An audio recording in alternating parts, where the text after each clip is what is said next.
Welcome to the Asian Century podcast. Normally, we feature business leaders and entrepreneurs from Asia, but today we will feature someone from the UK, Stephen Bartlett.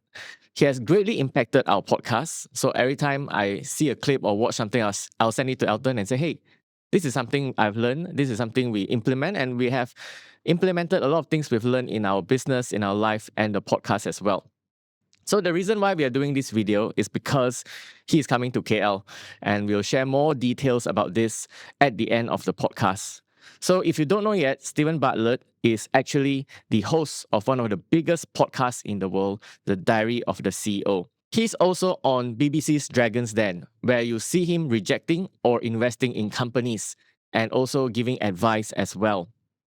So how I discovered him was from many years back when he interviewed one of my heroes, which is Gary Vee.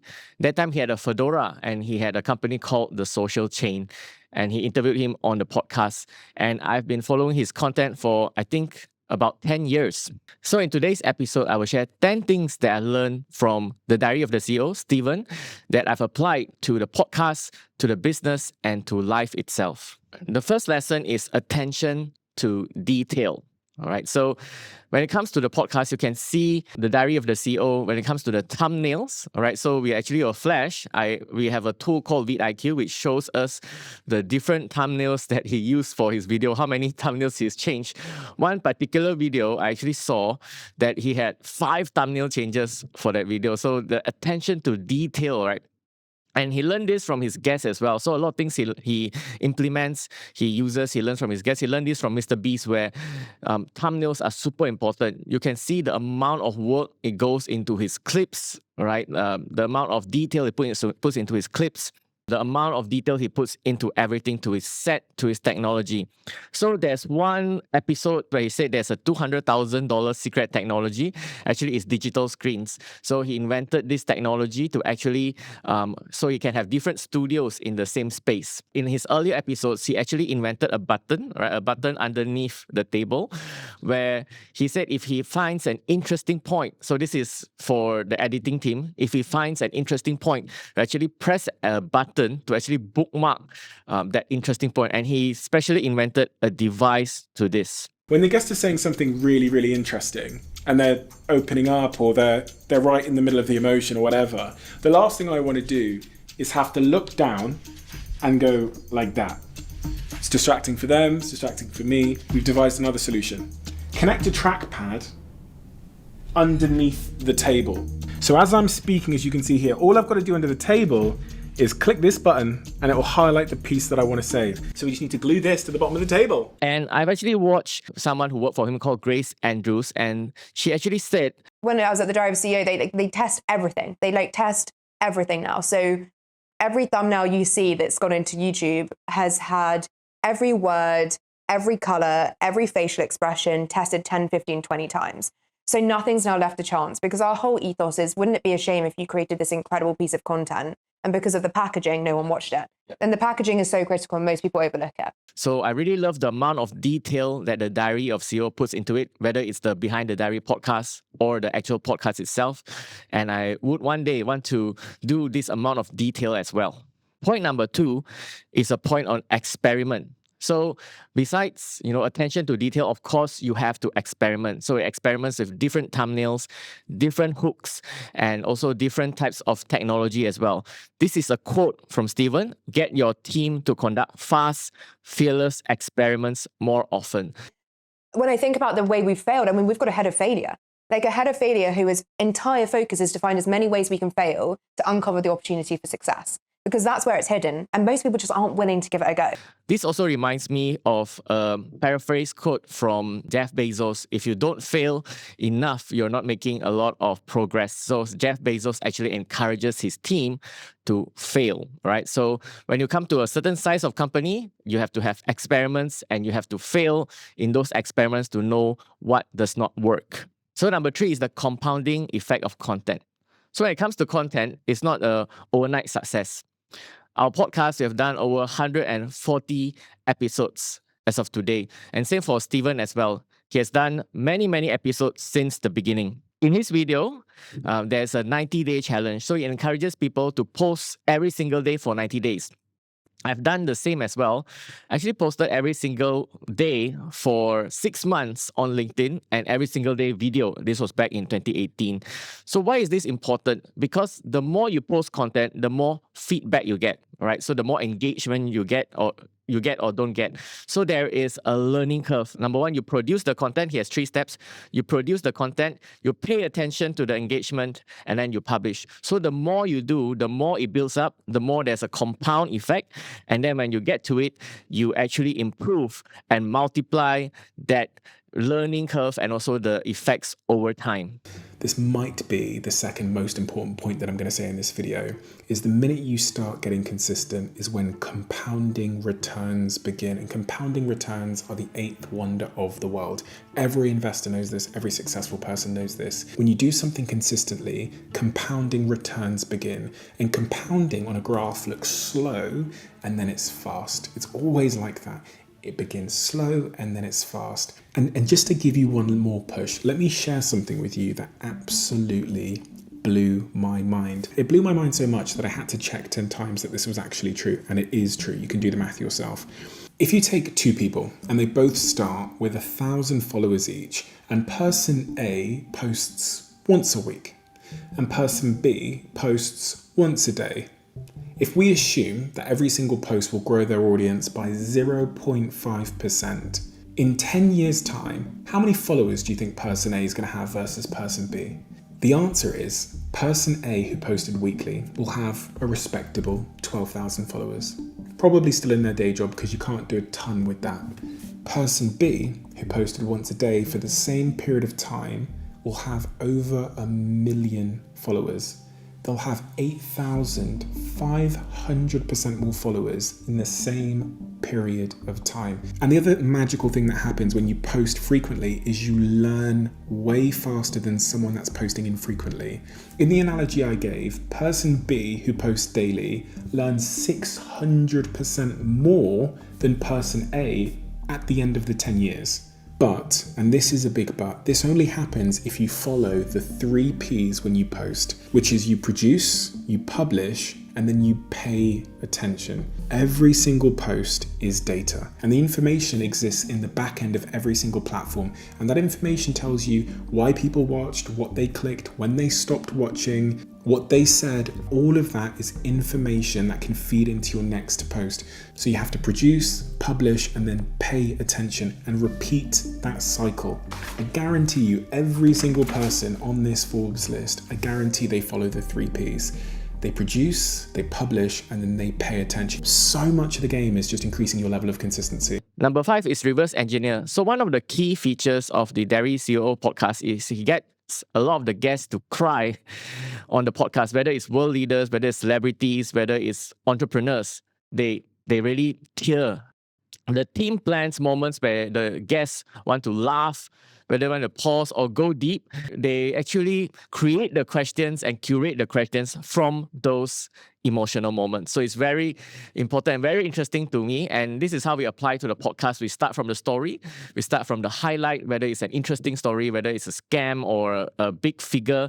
We reverse engineer back from that emotional moment or from that highlight to curate and create the questions for our guests. Speaking of which, and we were talking about this, and I had mentioned Stephen Bartlett, and he begins a lot of his episodes like with really quick sound bites, the reasons why someone should watch the show or listen to the podcast. And you said your team has gone through and done a deep dive and broken it down. What can we learn from that deep dive? Well, I think the first place to start is to understand their process for creating podcasts. They do extensive research on their guests to the point where they're even thinking about, is there a song that has caused somebody to cry? Is there a question or a subject matter that's caused an emotional side? So they'll kind of dissect like 500 interviews to kind of find those emotional triggers or emotional points. And you'll see in a lot of Stephen Bartlett's trailers, there's people crying. Yeah. And like famous people crying or famous people revealing information. They didn't just luck on that. It was the underlying preparation of that. The other element, and we talked to Stephen's team about this, and we kind of just talked about it a little bit earlier, is oftentimes if you're focused on the question, the person can skirt around the answer. Maybe not on purpose, but they don't necessarily know what you're going for. So that's where, again, crafting the hooks and understanding the outcome of what you're trying to do. And again, if you look at Steven's trailers, a lot of it is emotional based, bringing things in, asking questions that have never been asked before to those individuals. That is underlying driving that performance. Number 6 is authenticity. My favorite channel is Behind the Diary, where it's very authentic. He's very real.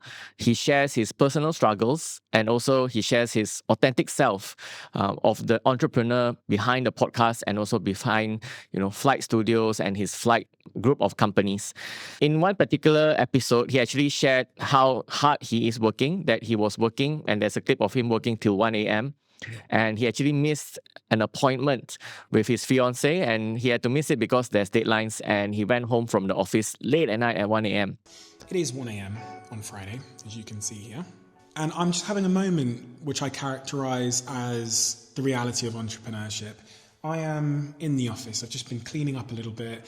I'm going to be locking up the office. I've been working every single day this week, super late, struggling to get to the gym. My girlfriend's back in town now, and we were going to do something tonight, but I've overworked and deadlines have got on top of me. And it's 1 a.m. and I'm in this big, dark, cold, lonely office alone with my thoughts. And this is entrepreneurship. This is the 99% of entrepreneurship. Being self-possessed through drudgery on your own when no one is watching. So Steven actually told his staff this: whatever got you to the summit, whatever got you to be a successful entrepreneur, will not let you take the success for granted. Whether it's hard work, whether it's the persistence, whether it's the long hours, you will not take it for granted, because you know what got you there will not keep you there. So he has a scene where he's in the office telling people how hard it is. And if some entrepreneurs can be at the beach, be at Ibiza, or Ibiza, at the beach chilling.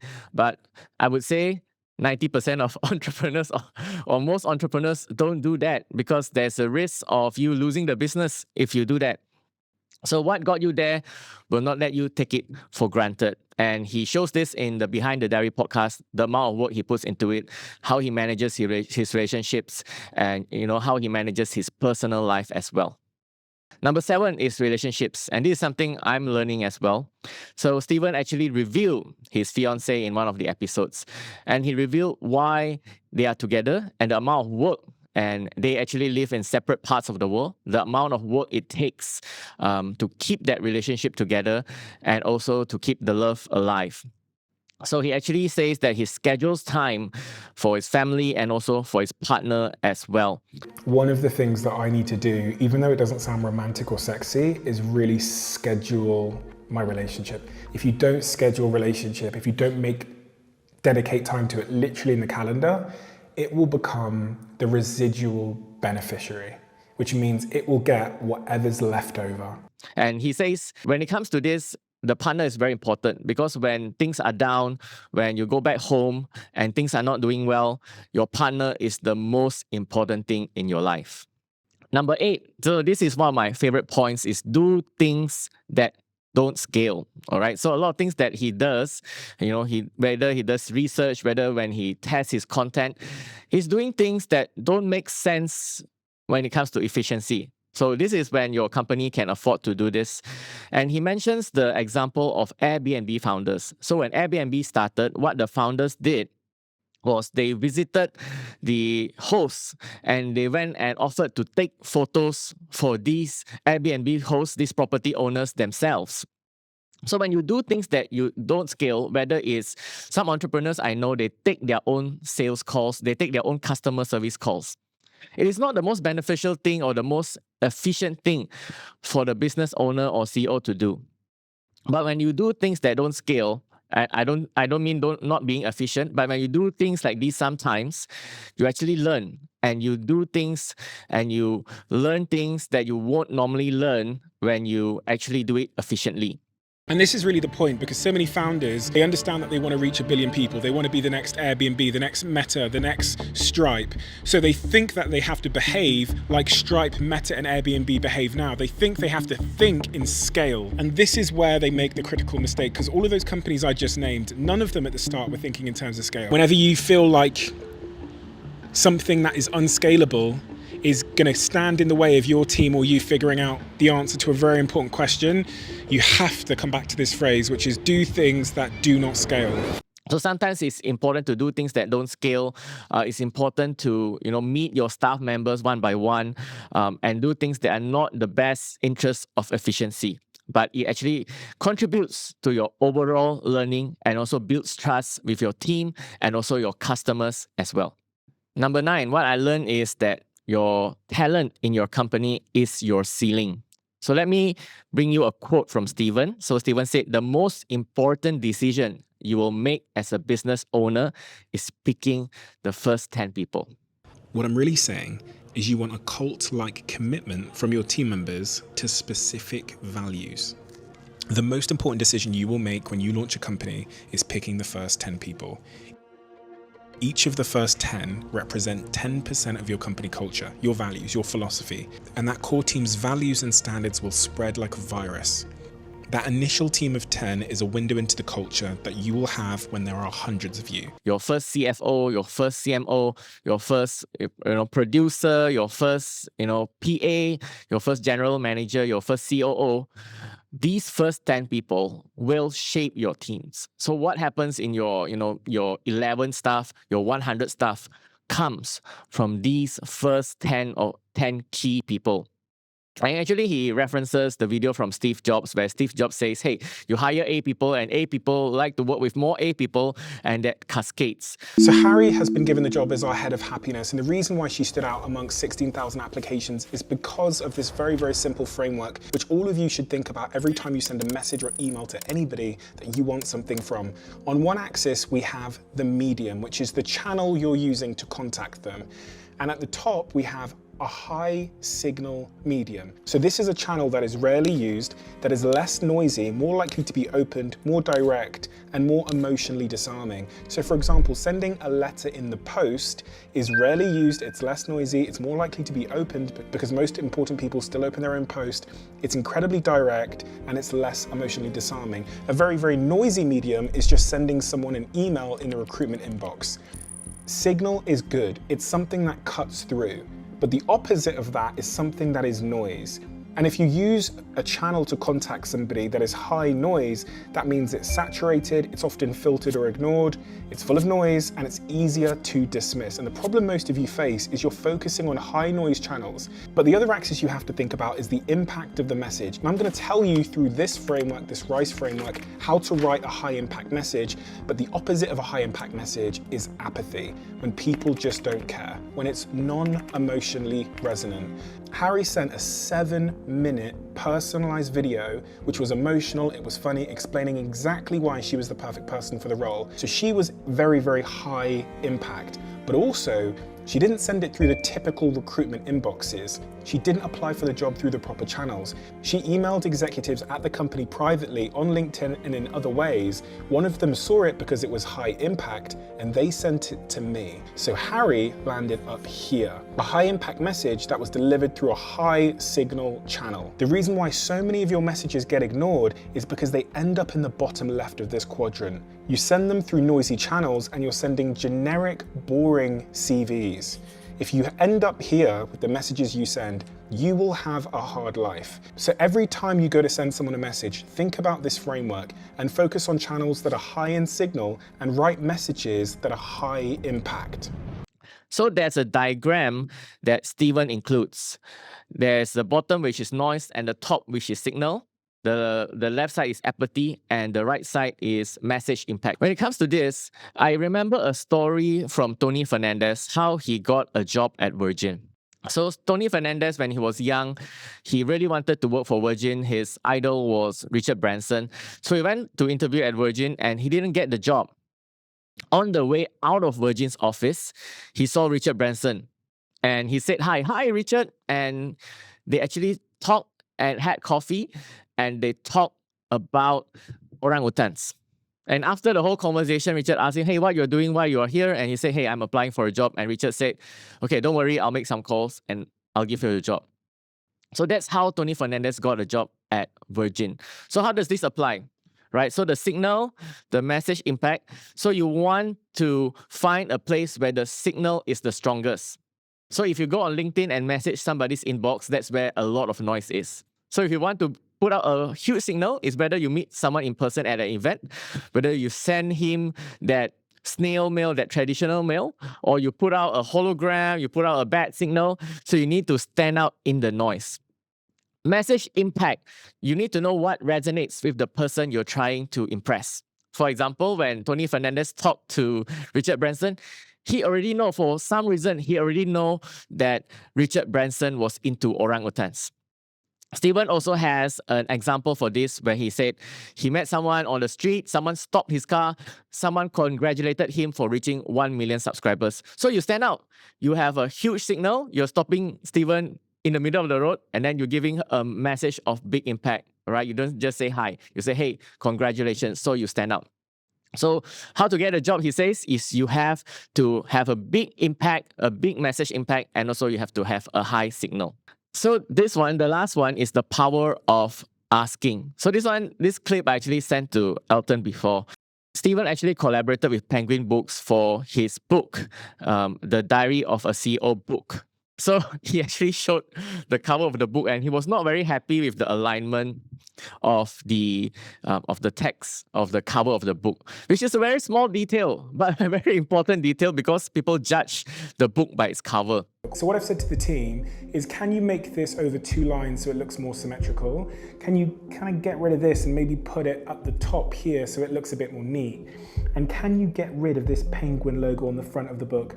I've been told that there's no paperback book published by Penguin that doesn't have that little penguin on the front, but I don't want that penguin on the front because it ruins the aesthetic of the book, and I care most about the customer. I don't care as much about Penguin's logo. I love Penguin, great company, but they can go on the side or the back alongside Flight Books, which is our book publishing company. Uh-oh, what's he got behind his back? Good to see you. How are you? Good to see you. We've got this is perfect. Right? Is it a gold, black? Oh, the paperback. Congratulations. Oh wow. The paperback. Well done, see you. Yeah, no. Just in, literally just in. I really like that. Flight Books on it as well. And we won the war of getting Penguin off the front. That was a paper wall. Isn't it crazy what happens if you just say, Yeah. I don't want that there? And this speaks to the attention of detail that he puts into it. So he was not very happy, and there was a penguin in the book. So Penguin Books never do this, but they did this for Stephen. To actually appease him and to make the words align, they actually removed the penguin from the cover of the book, the penguin logo. So you never know. Sometimes you just have to ask, whether it's something that people have not done before. If you never ask, you will never know. So I've done this personally as well. I get to speak at events, I get to attend, I get to collaborate and participate in many events, and sometimes even get tickets. It's because I email these event organizers, I email these conferences and say, hey, you know, we have this LinkedIn following, we have this podcast, we would like to collaborate. And that's how I get into many, many doors and get many opportunities. That's how I get guests on the podcast as well. Sometimes I just email them and say, hey, we have a story to share, we are passionate about Asia, and that's how I get them on the podcast. So the power of asking strategically and tactfully. Remember the last point on having an impactful message, asking effectively, and just ask, and you might get what you want. So thank you for watching this video. I'll share the details of when Stephen is coming to KL for his keynote. So I'll see you there. On the 21st of September. Head on to forthecurious.asia, and I have a special promo code for 20% off tickets. So use promo code BOBSB for 20% off. See you there, and let's learn from Stephen himself.